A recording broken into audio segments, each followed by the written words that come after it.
तो नमस्कार दोस्तों, कैसे हैं आप सभी लोग। एक बार आपका फिर से स्वागत है एसके अकेडमी पर चल रही आईएमपी सीरीज में। मैं नरेश साहू एक बार आपके सामने फिर से उपस्थित हुआ हूँ।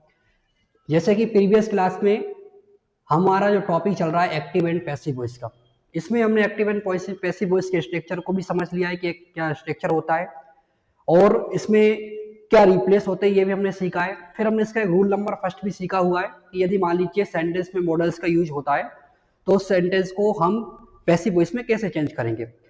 इसमें क्या होगा, आपको एक एग्जाम में जो सेंटेंस आता है वो एक्टिव वॉइस का आता है, उसको हमको इसमें चेंज करना है, पैसिव वॉइस में चेंज करना है, उसे कन्वर्ट हम पैसिव वॉइस में करेंगे। तो हमने उस रूल को सीखा था कि मॉडल्स क्या होते हैं, can code, may, might, short board और टू यूज टू। आप चाहे तो जिस बच्चों ने क्लास नहीं देखी प्रीवियस वीडियो आप देख सकते हैं, डिस्क्रिप्शन में उसका लिंक भी पड़ा हुआ है, आप उसको देखेंगे उसको समझेंगे तो आपको ये वाला रूल भी समझ में आएगा। तो मॉडल्स के बाद हमें कुछ नहीं करना है, मॉडल्स के बाद आपको क्या ऐड कर देना है, बी ऐड कर देना है। और आपको हमेशा ध्यान रखना है पैसिव वॉइस में ऑलवेज यूज थर्ड फॉर्म, हमें थर्ड फॉर्म का यूज करना है।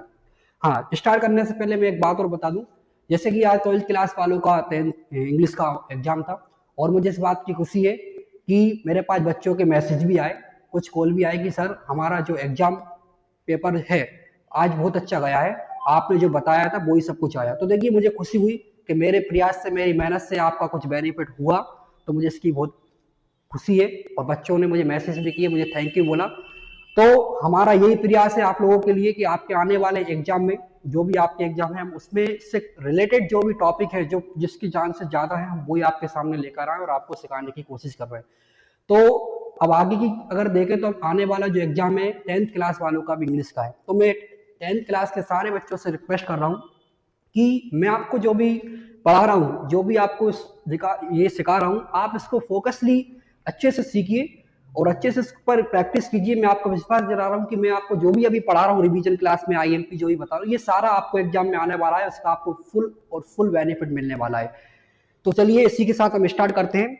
आज देखिए हम उसी टॉपिक को आगे बढ़ाते हुए आज इसका हम रूल नंबर सेकंड पढ़ने वाले हैं कि रूल नंबर सेकंड क्या है और उसमें क्या बताया गया है। देखो देखिए रूल नंबर सेकंड मैंने लिख रखा है, पहले से मैं इसको एक बार रीड करता हूँ क्या लिखा है इसमें, फिर इसको आगे बढ़ाते हैं।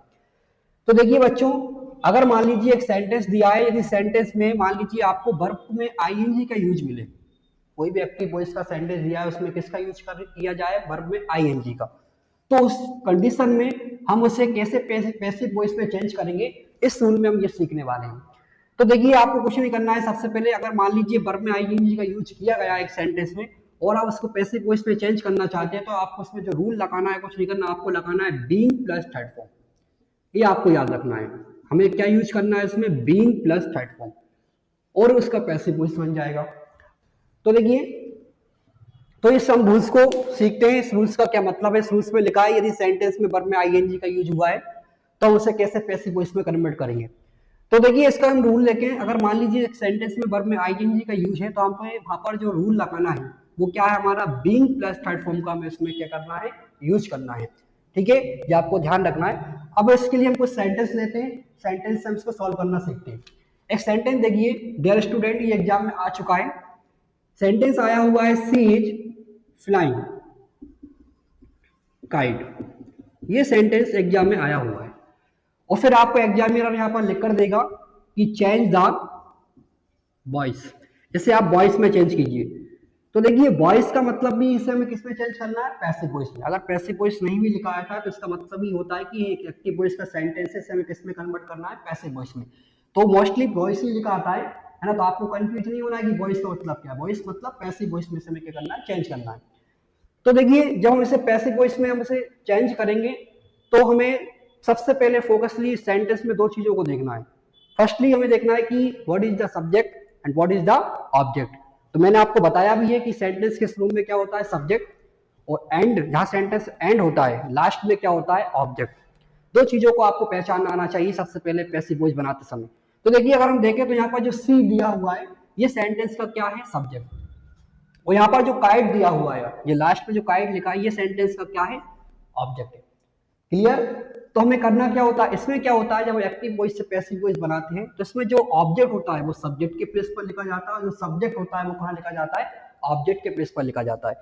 तो एक दूसरे की प्लेसों को क्या कर दिया जाता है, चेंज। तो इसमें हमें करना क्या है, जो काइट है इसको हम सी के प्लेस पर लिखेंगे। कहाँ लिखेंगे, इसे हम सी के प्लेस पर लिखेंगे। और हमारा जो सी है इसको हम किसके प्लेस पर लिखेंगे, काइट के प्लेस पर लिखेंगे डियर स्टूडेंट। तो देखिए कैसे हम लिखेंगे, आप ध्यान से देखिए, मैं आपको बता रहा हूँ कैसे। सबसे पहले हमने आप मान लीजिए आंसर लिखा है, अब देखिए हम काइट को सी के प्लेस पर लिखेंगे तो ये हमारा हो गया काइट। क्लियर। अब हम सी को कहाँ लिखेंगे, काइट के प्लेस पर, मतलब ऑब्जेक्ट के प्लेस पर लिखेंगे। तो मैंने बताया कि जब कोई भी सब्जेक्ट, कोई प्रोनाउन जब हम किसी ऑब्जेक्ट के प्लेस पर लिखते हैं तो वो चेंज होते हैं। ऐसे आई का हम क्या बोलते हैं, मी। आई को हम क्या लिखेंगे, मी। वी को हम क्या लिखते हैं, अस। यू को हम क्या लिखेंगे, यू। और दे को हम क्या लिखते हैं, दैम। आफ्टर इट्स मान लीजिए ही है तो हम क्या लिखेंगे उसे, हिम। इसी प्रकार से अगर सी है तो सी को हम क्या लिखेंगे, हर। सी को हम क्या लिखेंगे, हर। तो इस क्लास में फिर बता रहा हूँ, मैं रिपीट कर रहा हूँ, जो बच्चे आज की क्लास नहीं देख रहा है, न्यू बच्चे हैं, वो प्रीवियस क्लास जरूर देखें, क्योंकि पूरा बेसिक इसका प्रीवियस क्लास में, जब आपका बेसिक अच्छा होगा तभी आप ये सीख पाएंगे। तो देखिए हम सी को यहाँ लिखेंगे, और सी को हम सिंगल सिंगल नहीं लिख सकते, सी के साथ हम एक प्रीपोजिशन यूज करेंगे जिससे हम बाय बोलेंगे। तो हम सी को जब इधर लाएंगे, हर के साथ लिखेंगे, तो उससे पहले हमें क्या लगाना पड़ेगा, बाय। तो ये हम लिख देंगे बाय हर। क्लियर। अब देखिए इसमें हेल्पिंग वर्ब देखें तो ये हेल्पिंग वर्ब क्या है, इज। आपको लग रहा होगा इज है, लेकिन ये इज नहीं, हम ये मानेंगे कि यहाँ पर जो हेल्पिंग वर्ब है वो इज एम आर है। हेल्पिंग वर्ब का भी ग्रुप होता है, ऐसे इज एम आर ग्रुप होता है, वॉज वर्ब ग्रुप होता है, shall be will be group होता है। कंटिन्यूस सेंटेंस जब हम बनाते हैं वर्ब में आईएनजी का, इज एम आर का ग्रुप होता है, वॉज वर्ब का होता है, और क्या होता है, सेल बी विल बी का। और हमें पता ही है इज एम आर का यूज हम कब करते हैं, प्रेजेंट में यूज करते हैं, वॉज वर्ब का कब यूज करते हैं, पास्ट में, सेल बी विल बी का कब यूज करते हैं, फ्यूचर में। तो हम यहाँ पर ये मानेंगे कि हेल्पिंग वर्ब इज नहीं है, इज एम आर है। क्या है, इज एम आर। फिर आपको पता होगा एक आई के साथ हम क्या यूज करते हैं, एम। और सिंगुलर थिंग्स होती है उसके साथ हम क्या यूज करते हैं, इज। और प्लूरल थिंग्स होती हैं उसके साथ हम क्या यूज करते हैं, आर। इसी प्रकार से मान लीजिए आई के साथ तो आप एम यूज करेंगे, पर बी, यू, दे है, इसके साथ आप क्या यूज करेंगे, आर। तो अगर हम यहाँ पर ध्यान से देखें तो देखो काइट, अभी यहाँ पर देखें तो ये सिंगुलर थिंग्स है।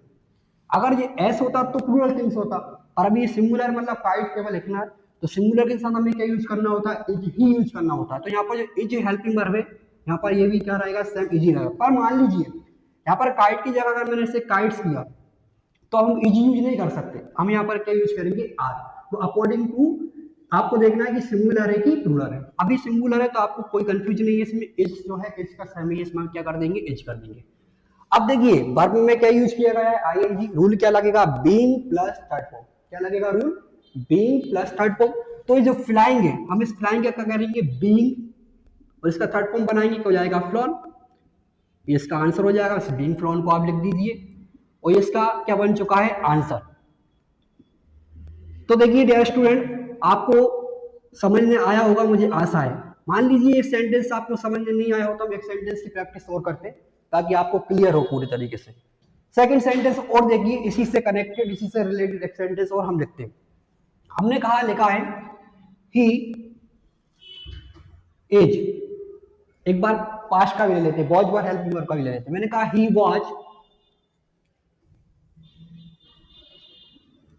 Was helping. तो देखिए डियर स्टूडेंट, एक सेंटेंस और लिख रहा हूं मैं, ही वॉज हेल्पिंग पुअर। और एग्जामिनर आपसे कह रहा है कि change the voice, change the voice, इससे मैं वॉइस में चेंज की।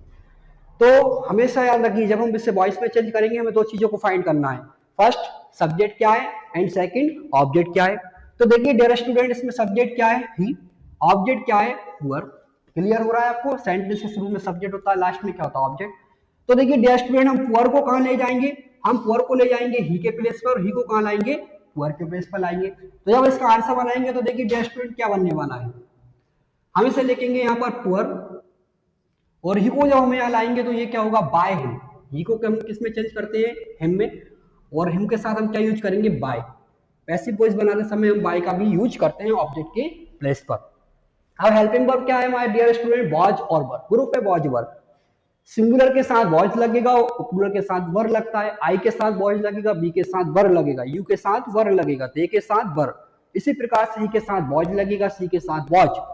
कोई नेम है, नाउन है, राम सीता, इसके साथ भी क्या लगेगा, वॉच। पर एक से अधिक कोई वस्तु है, प्लूरल थिंग्स है तो वर लगेगा, और सिंगुलर है तो क्या लगेगा, वॉच। यहाँ पर देखिए पुअर को देखें तो ये सिंगुलर है, तो हम यहाँ पर पुअर को, पुअर के साथ हम पर क्या लगाएंगे, वॉज लगाएंगे, तो वॉज सेम रहेगा। अब देखिए इसमें वर्ब में आईएनजी का यूज किया गया है, तो हम इसमें कौन सा रूल लगाएंगे, बीइंग प्लस थर्ड फॉर्म। तो जो हेल्पिंग है, इस हेल्पिंग की जगह पे हमें क्या करना पड़ेगा, बीइंग और हेल्पिंग का थर्ड फॉर्म क्या हो जाएगा, हेल्प, इसमें ईडी लगेगा। और थर्ड फॉर्म किसका बनाया जाता है, फर्स्ट फॉर्म का। क्लियर? देखिए यहां पर इसका आंसर क्या हो गया, बीइंग हेल्प, ये इसका क्या हो गया, आंसर हुआ है। तो देखिए सिंपल है, कोई ज्यादा क्रिटिकल नहीं है इसे चेंज करना, बस आपको तरीका समझ में आना चाहिए कि किस तरीके से हम क्या कर सकते हैं, चेंज कर सकते हैं। तो डियर स्टूडेंट, इतने सरल तरीके आपको नहीं मिलेंगे। अगर आप इसे 10 से सॉल्व करने की कोशिश करेंगे तो ये क्रिटिकल है, लेकिन हमने इसे 10 से नहीं, हमने तो डायरेक्ट ये देखा कि यदि सेंटेंस में वर्ब में आईएनजी का यूज हुआ है तो हम उसे कैसे पैसिव वॉइस में चेंज करेंगे। तो उसमें आपको कुछ नहीं करना है, बीइंग प्लस थर्ड फॉर्म का क्या करना है, यूज करना है। तो डियर स्टूडेंट, आगे इसके और भी रूल हैं, जो भी रूल है हम उसको नेक्स्ट वीडियो में हम फिर से आपके सामने लेकर आएंगे। तब तक के लिए आप इस वीडियो को अच्छे से देखिए, इन रूलों को समझने की कोशिश कीजिए और इससे कनेक्टेड सेंटेंस आपके पेपर, आपके जो भी गाइड वगैरह उसमें दिए हुए आप प्रैक्टिस कीजिए। और आपको नहीं आते आप कमेंट बॉक्स में सेंटेंस को लिख दीजिए, सेंटेंस का आंसर मैं आपके लिए कर दूंगा। इसके लिए आज के लिए इतना ही, धन्यवाद, खुश रहिए, मस्त रहिए, पढ़ाई में व्यस्त रहिए। थैंक यू, जय हिंद।